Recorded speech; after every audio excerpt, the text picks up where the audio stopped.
এই জীবনে না করিলাম বন্দেগি, গুনাহ করে কাটাইলাম জিন্দেগি। তওবা করে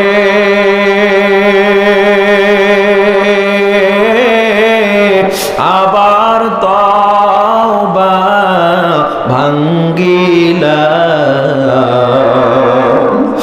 অবশেষে খাঁটি তওবা করিলাম, অবশেষে খাঁটি তওবা করিলাম।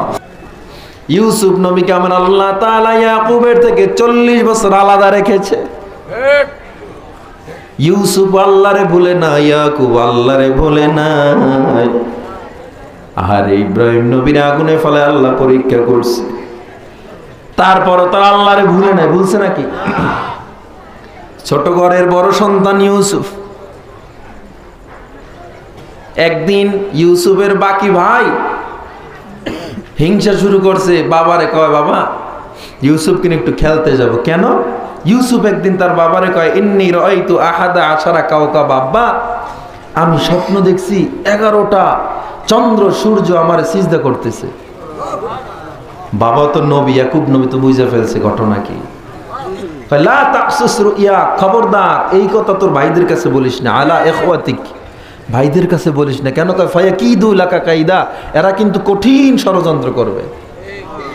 কারণ ভাইরাও তো নবীর সন্তান, তারাও কিন্তু বুঝে না, স্বপ্নের ব্যাখ্যা বুঝে না।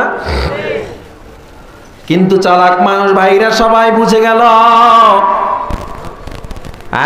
স্বপ্নের ব্যাখ্যা তারা যাই না, মনে করছে বাবা তো এমনি আমাদের ভালোবাসে না, নবুয়তি পাইবে ইউসুফ, খেলাফত পাইবে ইউসুফ, ইউসুফ খেলাফত পাই আমগর জিগাইব না। তাহলে কি করা যায়? একজন ওইটা কয় দূরের একটা জঙ্গলায় নিয়ে আমরা ফালাইয়া দেই, আর একজনে কয় ফাকতুলু, না ওরে কতল করে দাও।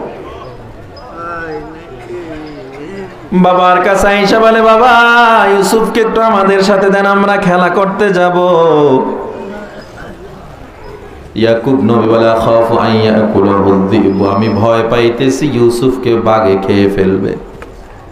কয় না, ইন্না লাহু লানাসিহুন, আমরা কত বড় কল্যাণগামী, কত বড় দল, আমাদের সামনে ইউসুফরে বাঘে খাবে, বাবা এটা হতে পারে। এবার রওনা দিছে।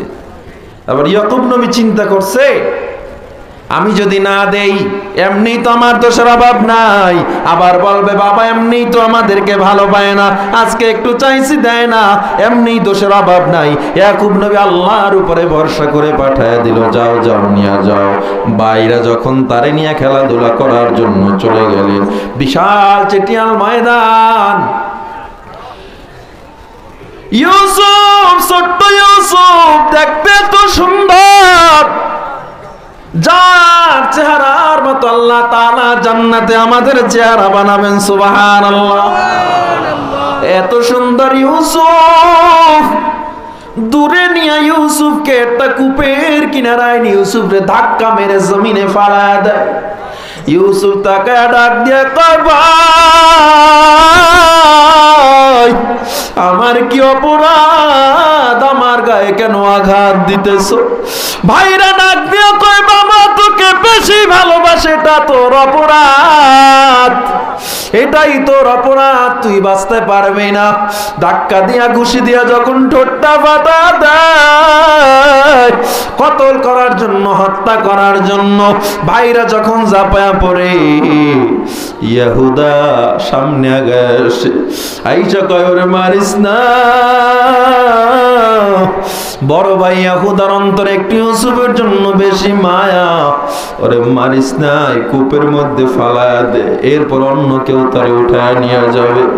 ইউসুফ আলাইহিস সালামকে যখন কূপের উপর থেকে ফালানো হবে, ইউসুফ ছোট্ট শিশু ডাক দিয়া কয়, ভাই আমারে যদি কূপের মধ্যে ফালাও, আমি অন্ধকারে কোথায় যাব? আমি তো আমার মাকেও পাবো না, বাবাকেও পাবো না। আমারে পাঠায় ওই গুপগুপের মধ্যে ফালায়ও না। ইউসুফ আলাইহিস সালাম যত কাঁদে তাদের অন্তরে আর নরম হয় না, অন্তরে মায়া হয় না। ইউসুফ আলাইহিস সালামকে যখন 70 গজ গভীর কূপের মধ্যে ছেড়ে দেওয়া হয়, আমার আল্লাহর কুদরতি অন্তরে জোশ মেরে দেয়। আমার আল্লাহ ডাক দিয়ে কয়, জিবরিল জলদি যাও, জলদি যাও, আমার ইউসুফ যেন পাথরের উপরে পড়ে ব্যথা না পায়। ইউসুফের পায়ের নিচে, শরীরের নিচের পাথরটাকে বালিশের মতো নরম বানায় দাও। ইউসুফ আলাইহিস সালাম যখন ওই কূপের ভিতরে পচা পানির মধ্যে পড়ে গেল, এত দুর্গন্ধযুক্ত পচা পানি, ইউসুফ আলাইহিস সালাম পড়ার সাথে সাথে আমার আল্লাহ পানিটাকে মিষ্টি করে দেয়। ইউসুফ আলাইহিস সালাম ওইটা দেখে অন্ধকার, বাবাকে ডাকে, বাবা তুমি কই? আমারে তোমার সন্তানরা ফালায়া দিছে। জিবরিল আমিন হাজির হয়ে যায়, ডাক দিয়া কয়, ইউসুফ টেনশন করবা না, এই কূপ থেকে একদিন আল্লাহ তোমাকে বড় সিংহাসনে উঠাবে, ধৈর্য ধরো। সুবহানাল্লাহ। কূপের সন্তান ইউসুফ সিংহাসনে, ইউসুফ ছোট বাচ্চা মুস্কি হাসে যে আপনার কি মাথা ঠিক আছে? কি বলে? কিন্তু সবচেয়ে বড় কৌশলকারী কে? এদিক দিয়া সন্তানরা ইয়াবকুন কান্না করতে করতে বাবার কাছে গেছে। আবার একটা জামায় রক্ত লাগায় এনেছে বকরি জবাই করে, গিয়া কয়, বাবা আমাদের কিছু করার ছিল না, আমরা দৌড় প্রতিযোগিতা দিচ্ছিলাম আর ইউসুফকে আমরা আমাদের গাট্টি আমাদের পোটলার কিনারায় রাখছিলাম, এর বাঘে খাইয়া ফেলছে।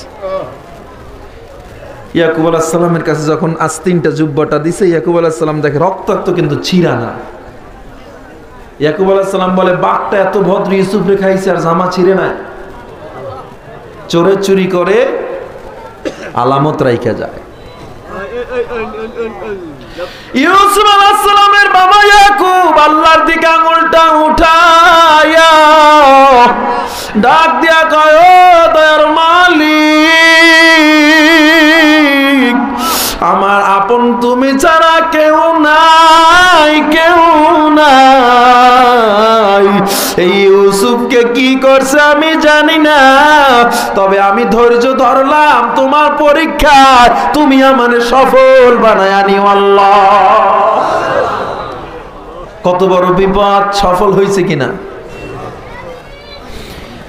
বণিকের দল সেখান থেকে যাচ্ছিল, ওই বালতি ফালাইছে কূপ থেকে পানি ওঠানোর জন্য। বালতিরা যখন ফালাইছে, আল্লাহ তাআলার হুকুমে ইউসুফ বালতির মধ্যে উঠে গেছে। যখন ওই বণিকের দলের লোক টান দিছে, দেখে ভারী বাজতেছে, আস্তে আস্তে উপরে ওঠায়। আর যেমন মেঘের নিচ থেকে পূর্ণিমার চন্দ্র বের হয়, এমন ভাবে ইউসুফের চেহারার আলো বের হচ্ছিল। আল্লাহু আকবার বলেন, আল্লাহু আকবার। ইউসুফের চেহারার আলো দেখা বান্দা ডাক দিছে, হাদা গোলাম, ইয়া বুশরা, ইয়া বুশরা, সুসংবাদ তোমরা এদিকে আসো, আমরা এমন একটা গোলাম পাইছি যার দাম এই মিশরের জমিনে কেউ দিতে পারবে না, কেনানে কেউ দিতে পারবে না। এর মিশরে নিয়ে আমরা বিক্রি করব, কেনানে কেউ এর দাম দিতে পারবে না। এত সুন্দর। ইউসুফরে যখন উঠাইছে, ওই লোকটার ভাষ্য বণিক, তাফসিরে বলা হয়, বণিক ডাক দিয়া বলে, আমি তো মনে হয় পূর্ণিমার চাঁদটা কেবল জমিনে নেমে আসছে। ও মুসলমান, ইউসুফ আলাইহিস সালামকে নিয়ে যখন মিশরে যাওয়া হয়, মিশরের জমিনে যখন গোলামের বাজারে বিক্রির জন্য দাঁড় করানো হয়, আজিজে মিশর, তদানীন্তন সময়ের আজিজে মিশর, মিশরের বাদশা ছিলেন, তার স্ত্রী ছিল কে? জুলাইখা। জুলাইখা একদিন স্বপ্ন দেখে, তার চৌকাটের কিনারায় কে যেন সুন্দর একটা যুবক বারবার হাঁটতেছে। जुलाइका स्वप्न जिज्ञास करे तुमी के दिलंबर दीवाना में खुद न गुफ्ती निशाने अज मकामे खुद न गुफ्ती नमी दानम के नामत अज के पुरुषम खुजाया बम मकामत अज के पुरुषम मनम तिश्ना तु आबे जिंदगानी मनम कुश्ता तु जाने जावेदानी अगर खाही तोरा आखिर चे नामास्त अगर माही तोरा मंजिल खुदा मास्त কই তোমার বাড়ি তখন এই যুবক কয় আমি আজিজে মিশর আমি মিশরের বাদশা জুলাইখা পাগল হইয়া বাবা তার বিয়ার জন্য প্রস্তাব দেখায় বাবা আমি স্বপ্নে যারা দেখছি আরে সে বিয়ে করবই না এটা একটা কথা কয় কারে দেখছো আজিজে মিশরে দেখছি ঠিক আছে জুলাইখা এত সুন্দরী বিশাল সাম্রাজ্যের মালিক আজিজে মিশরকে প্রস্তাব দিল বাদশা জুলাইখা তার সখীরে নিয়ে গেছে যায়া দেখে স্বপ্নে যারে দেখছে আল্লাহ তো মিলে না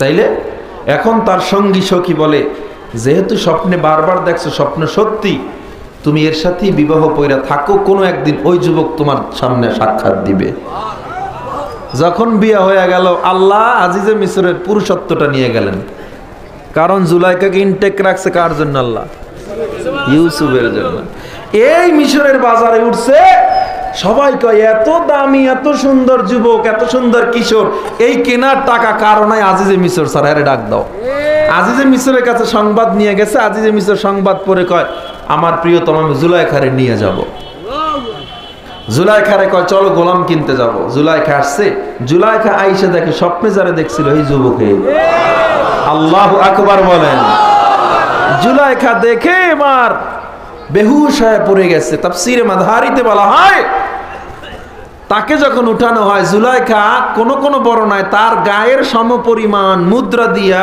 ওজন দিয়া ইউসুফকে কিনে নিছে লালন পালন করা শুরু হয়েছে লালন পালন করতে ইউসুফকে এখন দাস হিসাবে গোলাম হিসাবে তারা গণনা করে না ইউসুফ কেমন যেন এই ঘরের সন্তান হয়ে গেছে এবার কিছুদিন পর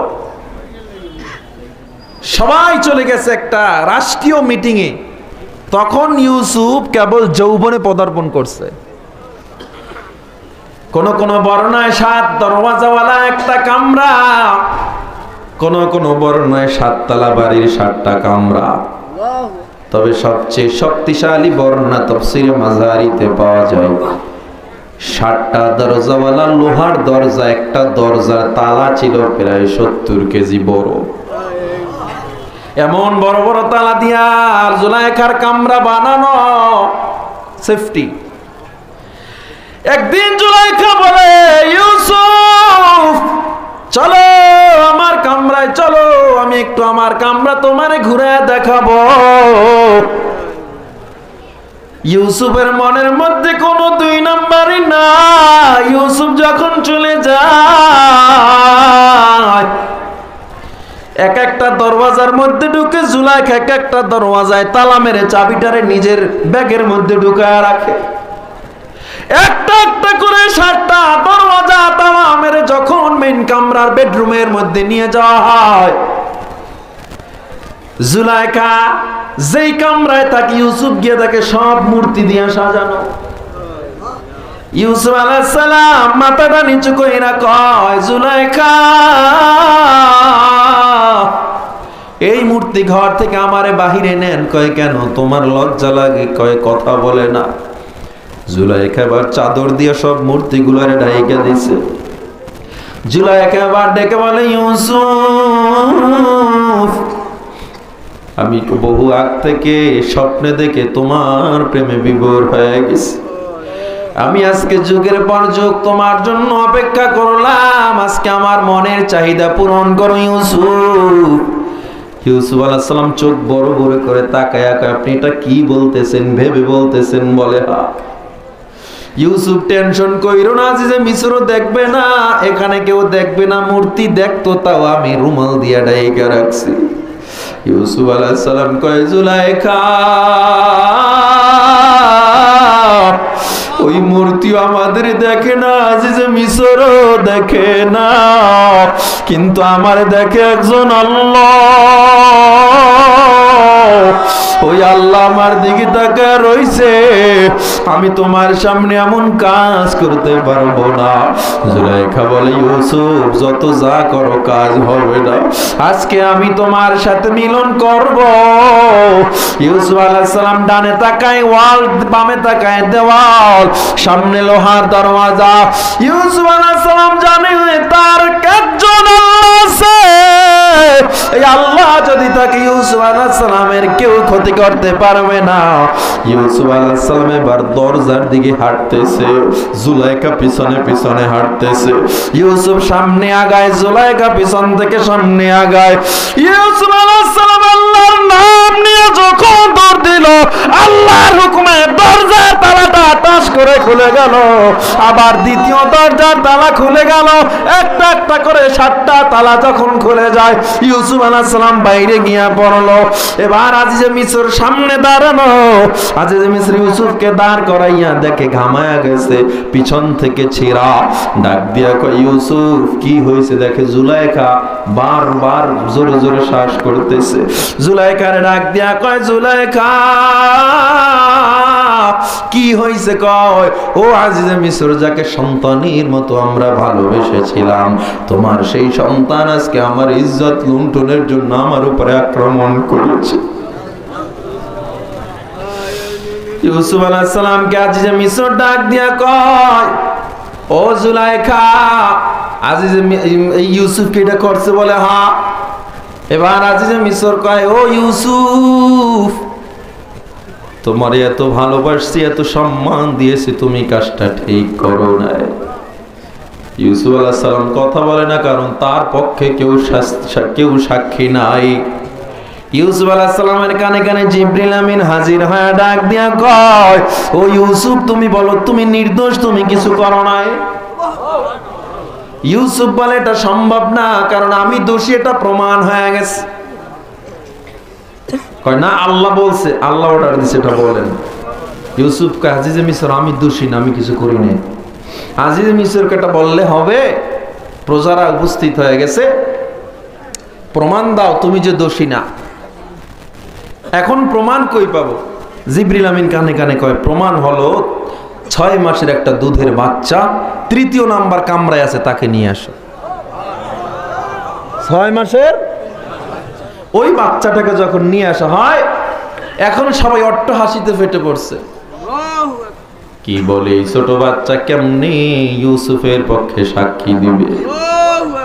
কিন্তু আল্লাহ যদি চায়, পারে কি পারে না? এই বাচ্চা সাক্ষী দিবে। হ্যাঁ, এবার সাক্ষী দেওয়া শুরু করছে। কেমনে?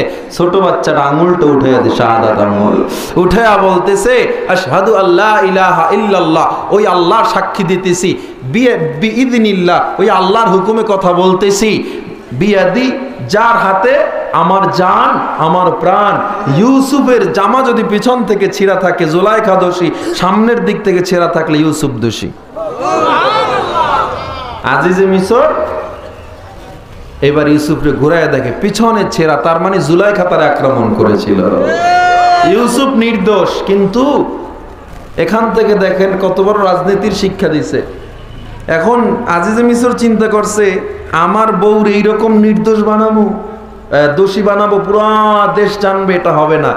নির্দোষকে এবার 15 থেকে 16 বছর, কোন কোন বর্ণায় 14 বছরের কারাদণ্ড দিয়ে দিছে। কত বছর? 14 বছর। এরা মনে করছে এই আটকাইছে তো এর ইজ্জত শেষ, সব জায়গায় ইউসুফের ইজ্জত শেষ, কিন্তু আল্লাহ তার এক সময় বাদশা বানায় দিছে। ঠিক কিনা যারা বলেন?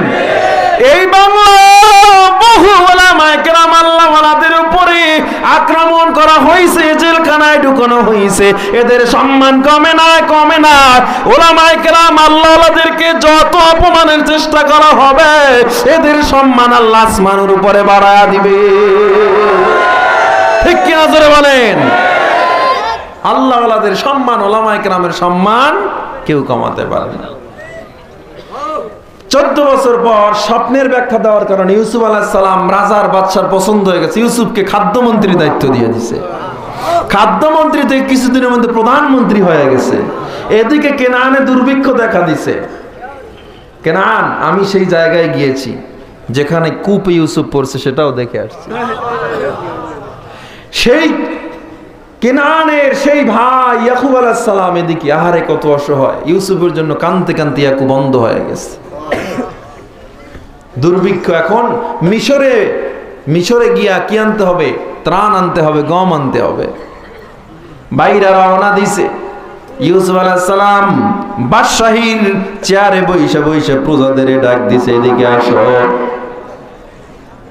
কেনান থেকে কোন দল আসতে পারে, একসাথে যদি দেখেন 9-10 ভাই একসাথে আসছে, আমারে খবর না দিয়া ত্রাণ দিবেন না। কত বছর পর? কত বছর? 40 বছর কোন দেখা সাক্ষাৎ নাই। ওরা জানে ইউসুফ তো মারা গেছে। 40 বছর পার হয়ে গেল, এখনো কোনো দেখা সাক্ষাৎ নাই। ইয়াকুব কান্দে, আমার ইউসুফ কই? ইউসুফ বারবার নামাজের পর কান্না করে আর বলে, আল্লাহ একবার যদি হয় আমার বাবার একটু দেখা দাও। বহুদিন হয়েছে আমার বাবার সাথে আমার সাক্ষাৎ হয় না। আল্লাহ তাআলার সিদ্ধান্ত এখন হবে না, 40 বছর ওয়েট করতে হবে। যখন ওই কেনান থেকে একসাথে 9-10 ভাই আসছে, 10 ভাই যখন একসাথে আসছে, পর্যা দৌড়ে গেছে, ও জাহাপনা, হ্যাঁ কেনান থেকে লোক আসছে, একসাথে 10 জন আসছে। তাই ওদেরকে ত্রাণ না দিয়ে আমার কামরার সামনে নিয়ে আসা। ইউসুফ আলাইহিস সালাম তার চেহারায় একটা নেকাব লাগাইল। নেকাব লাগানোর পর ভাইরা তার সামনে বসছে। ভাইরা চিন্তা করলো, এটা কেমন কথা? বাদশা আমাদেরকে এত সমাদর করতেছে কেন? আমাদেরকে স্পেশাল খানা দিতেছে কেন? খালি খাওয়াইতেছে, খাও। ইউসুফ আলাইহিস সালামের চোখ দুইটা বের হয়ে রয়েছে, চেহারা দেখায় না ইউসুফ আলাইহিস সালাম, কারণ আল্লাহর আদেশ নাই। ভাইরা খানা দানা যখন খাইছে, ভাইদেরকে বলে, বাড়ি যান, ত্রাণ নিয়ে যান, তবে এর আগে আমার কিছু প্রশ্নের উত্তর দিয়ে যান। বলে, বলেন আপনারা কয় ভাই? বলে 10 ভাই। 10 ভাই? আবার প্রশ্ন করবে, 10 ভাই? কয় না, আর একজন ছিল, ওরে বাঘে খাইয়া ফেলছে। ইউসুফ রে বলতেছে। ইউসুফ আলাইহিস সালামের চোখ বেয়ে বেয়ে পানি পড়তেছে। ইউসুফ আলাইহিস সালাম বলে, তখনও জানে না তার বাবার খবর। তোমার বাবা বেঁচে আছে? বলে বেঁচে আছে। ও ইউসুফের জন্য কাঁদতে কাঁদতে বাবা অন্ধ হয়ে গেছে। ইউসুফ আলাইহিস সালাম ওই মজলিসে আর থাকে না, দৌড় দিয়ে রুমের ভিতরে চলে গেছে। গিয়া বালিশের সাথে মাথাটা লাগাই হাউমাউ করে কাঁদতেছে। কেউ আওয়াজ পায় না, বালিশের ভিতরে মুখটা চেপে ধরছে। আহারে কতদিন ধরে আমার বাবাকে দেখতে পাই না।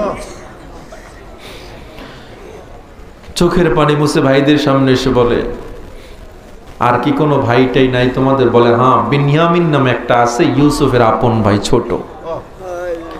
দ্বিতীয়বার যখন ত্রাণ নিতে আসবা, ওরে নানি আসলে আমি ত্রাণ দিব না। ভাইরা দ্বিতীয়বার অনেক অনুনয় বিনয় করে, ইয়াকুব দিতে চাচ্ছিল না, বিনিয়ামিনকে নিয়ে আসছে। বিনিয়ামিনকে যখন খানা খাওয়াইতে বসাইছে, বিনিয়ামিনের খানা দেয় না, বাকি ভাইদের আবার খানা দিছে 6 মাস পর। আবার কয় মাস পর? বিনিয়ামিনকে নিয়ে স্পেশাল কামরায় চলে গেছে ইউসুফ। চেহারায় নেকাব লাগানো। বিনিয়ামিন খানার প্লেট দেখে এত বড় আয়োজন, একবার ওই চেহারার দিকে তাকায়, চোখের দিকে তাকায়, আর একবার খানার দিকে তাকায়। ইউসুফ আলাইহিস সালাম কয়, বিনিয়ামিন তোমার কয় ভাই? বলে, আমরা 10 ভাই। আমার একটা বড় ভাই ছিল ইউসুফ, তার জন্য আমার বাবা কান্না করতে করতে অন্ধ হয়ে গেছে। আজকে ইউসুফ যদি থাকতো কত খুশি হইতো। ইউসুফ আলাইহিস সালাম চেহারার নেকাবটা সরাইয়া কয়, ভাইরে একটু তাকা দেখ, আমায় চিনা যায়নি। বিনিয়ামিন লাফ দিয়ে ইউসুফ আলাইহিস সালামের গলাটা জড়াইয়া কপালে চুমু দিয়া কয়, তুমিও ইউসুফ? তোমাকে আমার বাবার মতো দেখা যায়, তুমি আমারে ফেলায় আসছো, আজ আমরা বড় অসহায়, একটু কি যাওয়া যাবে? আমার বাবা কান্না করতে করতে তোমার জন্য বেহুশ, তোমার জন্য বাবা অন্ধ, একটু কি যাওয়া যাবে? ইউসুফ আলাইহিস সালাম বেনিয়ামিনের চুপ জড়াইয়া কপালে চুমু খায় আর বলে, ভাই আমার আল্লাহর পক্ষ থেকে অর্ডার নাই, আল্লাহ যখন অর্ডার করবে আমি তখন যাব, টেনশন করিস না। বিনিয়ামিনকে রাখার জন্য ইউসুফ আলাইহিস সালাম ভাইদেরকে চোর সাজায়া দিল। এই ময়দান থেকে বরগুনার কেওড়া বুনিয়ার মাওলানা আব্দুর রশিদ রহমাতুল্লাহ আলাইহি ইউসুফ নবীর ঘটনা কত বলছে আমরা নিজ কানে শুনছি। ও মুসলমান, আপনারা ভালো করে জানেন ইউসুফ আলাইহিস সালামকে, এই ইউসুফ আলাইহিস সালাম বিনিয়ামিনকে রাখার জন্য ভাইদের ওই গমের মধ্যে একটা স্বর্ণের পেয়ালা ঢুকাইয়া দিয়েছিল। তাদেরকে চোর সাব্যস্ত কইরা, বিনিয়ামিনকে চোর সাব্যস্ত কইরা নিজেদের কাছে রাখার জন্য, তারে বন্দি করার জন্য এই নাটক সাজাইছিল ইউসুফ। ফাইনালি বিনিয়ামিনকে তারা রেখে দিছে। এবার যখন চলে যাচ্ছিল আল্লাহ ডাক দিয়া কয়, ইউসুফ আর লুকোচুরি খেলা লাগবে না, তোমার এমন পরীক্ষায় তুমি পাশ করছো, ভাইদের কাছে তাড়াতাড়ি পরিচয় দিয়া দাও। ইউসুফ আলাইহিস সালাম ডাক দিছে, তোমরা আসো। নেকাবটা সরায় কয়, দেখো আমারে চিনা যায় নাকি? 40 বছর পর ভাইরা তাকায় দেখে ইউসুফ, ছোট্টবেলায় যে ইউসুফকে দেখেছিলাম তার চেহারার সাথে হুবহু মিল আছে। ডাক দিয়া কয়, তুমি কি সেই ইউজার সিফ মানে ইউসুফ? বলে হ্যাঁ। ভাইরা লাভ দিয়া গিয়া জড়ায় কান্দার কয়, ভাই আমাদের ক্ষমা করে দাও, কত বড় জুলুম তোমার উপরে করেছে, আমার বাবার উপরে করেছি। আজকে যদি বাবা জানে তুমি বেঁচে আছো, বাবার চেয়ে খুশি কেউ বেশি হবে না। কিন্তু বাবা অন্ধ হয়ে গেছে, তোমার দেখতে পারবে না। আমার আল্লাহ তাআলা কয়, না না, দেখবে দেখবে, আমি আল্লাহ ইয়াকুবের অন্ধত্ব ছুড়াইয়া দিব, অন্ধত্ব দূর করে দিব, দেখবে দেখবে। ইউসুফের গায়ের জামাটা দিয়া দাও, ইউসুফের নবুয়ত প্রাপ্ত খেলাফতের জামাটা দিয়া দিল, যাও যাও বাবার চেহারায় লাগায় দাও। কেনানে যখন রওনা দিছে, মিশরের বর্ডার পার করছে, সেখান থেকে 100 মাইল দূরে কেনান। ইউসুফের জুব্বার ঘ্রাণ ইয়াকুব পায়া লাফ দিয়ে দাঁড়ায় গেছে। ইয়াকুব আলাইহিস সালাম দাঁড়া ডাক দিয়া কয়, তোরা কি ঘ্রাণ পাও নাকি? আমি আমার ইউসুফের ঘ্রাণ পাই। আল্লাহু আকবার বলেন, আল্লাহু আকবার। আমি ইউসুফের ঘ্রাণ পাই, তোমরা পাও নাকি? আমি ইউসুফের ঘ্রাণ পাইতেছি। কয়, তুমি কি পাগল হয়ে গেছো? ইউসুফকে বাঘে খাইছে 40 বছর আগে, এখন ইউসুফ কোথা থেকে আসবে? আহারে কিছুদিন পর তাকায়া দেখে আসলেই তার সন্তানরা ঘোড়া দিয়ে আসতেছে, ইউসুফের ঘ্রাণ আরো বেশি হচ্ছে। যখন কাছাকাছি আসছে, এবার ইয়াকুব আলাইহিস সালাম বলে, আমার ইউসুফ কি আসছে? ভাইরা ডাক দিয়া কয়, কি বলেন আপনি, কেমনে জানেন? কয়, কেমনে জানি না, আমি ইউসুফের ঘ্রাণ পাই। ও বাবা, ইউসুফ বেঁচে আছে, শুধু বেঁচে আছে না, না, ইউসুফকে আমার আল্লাহ মিশরের প্রধানমন্ত্রী বানায়া বাঁচিয়ে রাখছে। এবার যখন ওই জুব্বাটা দেওয়া হলো, ইউসুফ আলাইহিস সালাম জুব্বাটা চেহারায়, ইউসুফের চেহারাটা ইয়াকুব যখন লাগাইলেন, আমার আল্লাহ 40 বছরের অন্ধতা দূর করে দিলেন। এবার দৌড় দিছে ইউসুফকে দেখার জন্য, অথচ বহু দূরের পথ, ঘোড়ার পিঠে উঠে দৌড়াইতেছে, আজকে আমার সন্তানকে আমি দেখব, কতদিন পর্যন্ত দেখি না। দৌড়াইতে দৌড়াইতে কেনানের বর্ডার দিয়া যখন উঠল, ওই পাহাড় থেকে নামার সময় তাফসিরে বলা হয় 13 বার হোঁচট খেয়ে গড়াইয়া পড়ে গিয়েছিল ইয়াকুব। ইউসুফ আলাইহিস সালাম এত বড় বাদশা, প্রজাদের তাদের নিয়ম মানে না, নিজের সিংহাসন চাইরা জুতা পায় নাই পাগলের মতো দৌড় দিছে। আর ওই পাহাড় থেকে আমার বাবা আসতেছে। ইয়াকুব আলাইহিস সালাম দৌড়ায়, ইউসুফ আলাইহিস সালাম দৌড়ায়। দুইজনের মধ্যে এখন এমন একটা সম্পর্ক, এমন একটা খুশির মুহূর্ত। ইয়াকুব দৌড়াইয়া যখন ইউসুফকে জড়ায়া ধরলো, আমার আল্লাহ ডাক দিয়া